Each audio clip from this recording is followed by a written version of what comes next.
Ration കാർഡുമായി ബന്ധപ്പെട്ട ഏറ്റവും പുതിയൊരു അറിയിപ്പുമായിട്ടാണ് വന്നിരിക്കുന്നത്. KYC പൂർത്തിയാക്കാത്ത റേഷൻ ഉപഭോക്താക്കൾക്കുള്ള മുന്നറിയിപ്പാണ്. മഞ്ഞ പിങ്ക് റേഷൻ കാർഡ്, അതായത് AAY PHH ഉൾപ്പെടെയുള്ള ഉപഭോക്താക്കളുടെ EKYC പൂർത്തിയാക്കുന്നതിനായിട്ട് കേന്ദ്ര സർക്കാർ അനുവദിച്ചിരിക്കുന്ന സമയം മാർച്ച് 31 വരെയാണ്. അപ്പോൾ ഈ മാർച്ച് 31 മുമ്പ് ഈ ഒരു EKYC പൂർത്തിയാക്കിയില്ല എന്നുണ്ടെങ്കിൽ റേഷൻ വിഹിതം നഷ്ടപ്പെടാൻ സാധ്യതയുണ്ട്.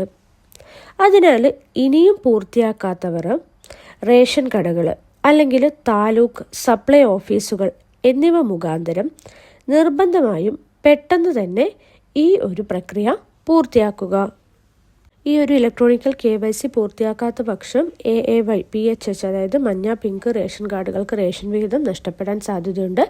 അപ്പോൾ അതേപോലുള്ള ഇൻഫോർമേറ്റീവ് ആയിട്ടുള്ള വീഡിയോസിന് വേണ്ടി ഈ ചാനൽ സബ്സ്ക്രൈബ് ചെയ്യുക, സപ്പോർട്ട് ചെയ്യുക.